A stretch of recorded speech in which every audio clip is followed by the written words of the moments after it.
दोस्तों, क्या आपने कभी सोचा है कि कोई इंसान की कब्र चांद पर भी हो सकती है? जी हाँ, आप बिल्कुल ठीक सुन रहे हैं। क्या आपने कभी अपनी जिंदगी में सोचा है कि किसी इंसान को चांद पर भी दफनाया गया होगा? लाखों किलोमीटर दूर चांद पर आखिर किसकी कब्र है? Real history of grey on moon. आज इस वीडियो में हमारा टॉपिक यही है। आज हम आपको बताएंगे उसी कब्र के बारे में जो लाखों किलोमीटर हमारी पृथ्वी से दूर चांद पर बनी हुई है। बस आपको ये जानने के लिए करना इतना है कि आप इस वीडियो को आखिर तक देखना है। चांद के ऊपर एक कब्र मौजूद है।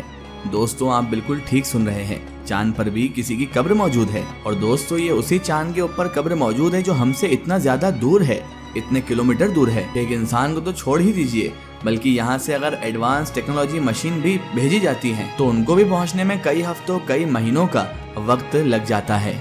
जबकि दोस्तों, वैज्ञानिकों की तरफ से भेजी हुई ये जो मशीनें होती हैं, इनकी स्पीड इतनी तेज और इतनी खतरनाक होती है जो कि तूफानों को भी मात दे रही होती है। अब आपने भी रॉकेट और ये सब मशीनों को तो देखा ही होगा, उनकी क्या स्पीड होती है, क्या प्रेशर से वो जाते हैं, ये तो आप सभी को पता है। लेकिन दोस्तों, अब इस वीडियो में सबसे बड़ा सवाल यही उठता है कि इतनी दूर और इतनी बड़ी जगह पर ये कब्र जो मौजूद है, ये आखिर है किसकी? वो दुनिया का आखिर कौन सा इंसान था जिसकी चांद के ऊपर कब्र मौजूद है? और आखिरकार ये सारा का सारा मामला मुमकिन कैसे हुआ? यानी कि एक इंसान की कब्र आखिर चांद पर बनी कैसे? तो चलिए दोस्तों, आज की इस छोटी सी वीडियो में हम आपको इन सारे सवालों के जवाब भी देंगे और आपको बताएंगे कि आखिर किसकी कब्र चांद पर बनी हुई है। तो दोस्तों, इन सारी इन्फॉर्मेशन और सारे मामले को समझने के लिए सबसे पहले आपको ये समझना होगा कि ये हुआ कब था। तो दोस्तों, आपकी इन्फॉर्मेशन के लिए आपको बता दें कि सेकेंड वर्ल्ड वॉर खत्म हो जाने के बाद आज तक लगातार, यानी हमारी दुनिया के पिछले 70-80 साल के इतिहास में दुनिया के लगभग सभी ताकतवर देशों की तरफ से एक के बाद एक लगातार चांद से रिलेटेड कई मिशन शुरू किए गए, कई मिशंस लॉन्च किए गए। शुरू में तो ज्यादातर ताकतवर देश, पावरफुल देश चांद के बारे में बहुत सारी बातें जानने के लिए सबसे पहले तो इक्विपमेंट्स, मशीन वगैरह को ही भेजा करते थे। मगर फिर बाद में इन्हीं देशों ने आगे बढ़कर कुत्ता, बंदर और इस जैसे बहुत सारे जानवरों को स्पेस में भेजना शुरू कर दिया। और दोस्तों, बंदर, कुत्ता, ये सब मिशन के बाद नंबर आ चुका था इंसान का। और फाइनली 1969 में नील आर्मस्ट्रांग दुनिया के वो पहले इंसान बने कि जो कि चांद की जमीन पर कदम रखने में कामयाब हो चुके थे। दोस्तों, इतना ही नहीं, नील आर्मस्ट्रांग के साथ इस मिशन में 2 लोग और भी शामिल थे। लेकिन हाँ, चांद की सतह पर सिर्फ और सिर्फ 2 लोग ही कदम रखने में कामयाब हो सके थे। बात दोस्तों सिर्फ यहीं पर खत्म नहीं हुई थी, बल्कि 1969 के बाद अमेरिका ने एक के बाद एक कई ऐसे मिशंस लॉन्च कर दिए थे, कई ऐसे लोगों को स्पेस में भेज दिया था कि जिसमें नील आर्मस्ट्रांग की तरह ही दूसरे लोगों को भी चांद पर भेजा गया था। और अभी तक फाइनली नील आर्मस्ट्रांग को मिलाकर हमारी दुनिया में 12 ऐसे लोग हैं चांद की सतह पर चलने का मौका पाया है। यानी वो लोग न सिर्फ चांद पर पहुंचने में कामयाब हुए थे, बल्कि चांद पर उन्होंने बहुत चहलकदमी भी की थी। मगर दोस्तों, सबसे ज्यादा दिलचस्पी और इंटरेस्टिंग वाली बात यह है कि शुरू में इस वीडियो में हमने आपसे जिस चांद पर बनी हुई कब्र का जिक्र किया था, वो कब्र इनमें से जो 12 लोग हैं जो अब तक चांद पर गए हैं, चांद की सतह पर पहुंचे हैं, उनमें से किसी की भी नहीं है। जी हाँ, आप सुनकर शायद शॉक्ड हो गए होंगे, लेकिन ये हकीकत है। ये जो 12 लोग चांद की सतह पर पहुंचे हैं, इनमें से वो कब्र किसी की भी नहीं है। तो दोस्तों, आपके दिमाग में और सभी लोगों के दिमाग में सवाल यही आता है कि आखिर उन 12 लोगों में से किसी की कब्र भी नहीं है, तो आखिर फिर ये कब्र है किसकी? आखिर कौन बंदा है ये? तो दोस्तों, हम आपको बताते हैं।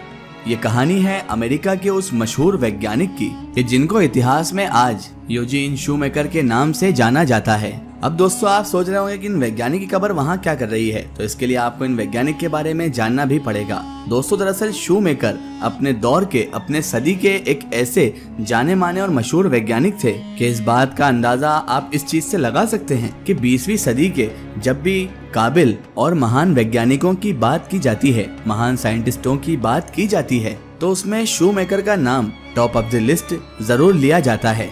दोस्तों, दरअसल ये वैज्ञानिक जिनका नाम शूमेकर था, इनका स्पेस और अंतरिक्ष की फील्ड में वो योगदान था कि जिसको शायद हमारी पूरी दुनिया का इतिहास कभी भी भुला नहीं पाएगा, ना ही भुलाया जा सकता है। शुरुआती दौर में दोस्तों, जब नासा की तरफ से स्पेस में कहीं भी किसी भी इंसान को या किसी भी शख्स को भेजा जाता था, उन सब की ट्रेनिंग कराने में कहीं ना कहीं पर शूमेकर का हाथ जरूर हुआ करता था। और दोस्तों, बात सिर्फ इतनी सी नहीं है, यूटा और कोलोराडो में यूरेनियम की खोज करने में भी इसी वैज्ञानिक का हाथ था। उसका सारा क्रेडिट भी शूमेकर को ही दिया जाता है। और दोस्तों शूमेकर नामक इस वैज्ञानिक के इन्हीं सारे कारनामों की वजह से ही उस दौर के अमेरिकी राष्ट्रपति यानी जॉर्ज डब्ल्यू बुश ने शूमेकर को सम्मानित भी किया था। अपनी मेहनत और काबिलियत के बलबूते पर दुनिया भर के कई इंसानों को चांद पर भेजे जाने में सबसे बड़ा योगदान शूमेकर का ही था। और दोस्तों दुनिया भर के लोगों को चांद पर भेजने वाले इस वैज्ञानिक का यानी शूमेकर का यही सपना था, यही ख्वाहिश थी कि एक ना एक दिन वो खुद भी चांद पर जरूर जा सकेंगे या जाएंगे। मगर अफसोस दोस्तों कि इस वैज्ञानिक का, इस साइंटिस्ट का जिसने कई लोगों को स्पेस में भेजा, उनका ये ख्वाब, उनकी ये ख्वाहिश कभी पूरी ही ना हो सकी और ये ख्वाब उनका हमेशा हमेशा के लिए एक ख्वाब बनकर ही रह गया। अब दोस्तों आप लोग सोच रहे होंगे कि जब शूमेकर इतने सारे लोगों को स्पेस में भेज सकते हैं, चांद पर भेज सकते हैं, तो ये खुद क्यों नहीं गए। तो दोस्तों शूमेकर के चांद पर न जाने की सबसे बड़ी वजह दो हैं। पहली वजह उसमें से ये थी कि वक्त के साथ साथ अब इनकी उम्र काफी ज्यादा हो चुकी थी और दूसरी वजह ये थी दोस्तों कि शूमेकर को एक ऐसी बीमारी थी कि जिसकी वजह से एक्सपर्ट्स इनके इतने ज्यादा काबिल और महान होने के बावजूद भी इनको स्पेस में भेजने के लिए तैयार ही नहीं हुए थे। आखिरकार 1997 में 69 साल की उम्र में ये ख्वाब अपने दिल में लिए ही शूमेकर की एक कार एक्सीडेंट में मौत हो गई थी। उनकी मौत उस वक्त हुई थी कि जब वो ऑस्ट्रेलिया में मौजूद थे। अब क्योंकि दोस्तों जैसा कि हमने आपको अपनी वीडियो में पहले ही बता दिया है कि शूमेकर साइंस की फील्ड में बहुत ज्यादा काबिल और महान साइंटिस्ट, महान इंसान हुआ करते थे, इसीलिए उनके उस दौर में भी इनके बेशुमार स्टूडेंट हुआ करते थे जो शूमेकर को दिल से चाहते थे और इन्हें फॉलो भी किया करते थे। ऐसे स्टूडेंट जो इनके अंडर में रहकर, इनकी छत्र छाया में ही रहकर बहुत ज्यादा काबिल बने थे। और दोस्तों ये बात तो मैं आप लोगों को पहले ही बता चुका हूँ कि ऐसे बहुत सारे लोग जो उस दौर में स्पेस या फिर चांद पर गए थे, उनकी ट्रेनिंग भी किसी न किसी तरीके से शूमेकर के अंडर में जरूर हुई थी। इसी तरह के उनके बहुत सारे स्टूडेंट्स में से एक स्टूडेंट उनका ऐसा भी था जिसके दिमाग में शूमेकर की मौत के बाद एक बहुत बड़ा आइडिया आ गया। तो उसने सोचा कि क्यों ना मैं अपने टीचर, अपने उस्ताद यानी शूमेकर के चांद पर जाने वाले ख्वाब को उनकी मौत के बाद पूरा कर दूं। उसने फौरन नासा को फोन किया और नासा को अपने प्लान के बारे में बताया। नासा जो कि उस वक्त शूमेकर से काफी ज्यादा प्रभावित भी था और वो शूमेकर की अहमियत को अच्छी तरह से जानता भी था, वो फौरन ही शूमेकर के मामले में उस स्टूडेंट के प्लान से एग्री कर गया। और वो प्लान ये था कि शूमेकर भले ही अपनी जिंदगी में किसी भी वजह से चांद पर ना जा सके हों, लेकिन उनकी मौत के बाद हम उनकी अस्थियों को यानी उनके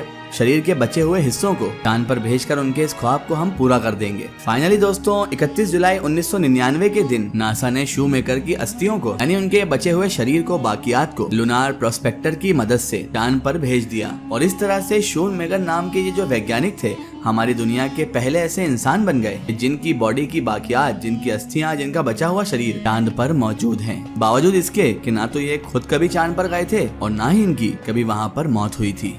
फिलहाल दोस्तों आज की हमारी वीडियो में बस इतना ही। अगर ये वीडियो आपको पसंद आई है तो इसे ज्यादा से ज्यादा शेयर कीजिए, इसे अपने फ्रेंड सर्कल, अपने रिश्तेदारों तक जरूर पहुंचाएं। इसी तरह की इन्फॉर्मेटिव हिस्टोरिकल वीडियो के लिए हमारे चैनल को सब्सक्राइब कीजिए और पास में दिए गए घंटे के आइकन को जरूर दबाएं ताकि हमारी आने वाली हर नई वीडियो की नोटिफिकेशन आप तक पहुंचती रहे।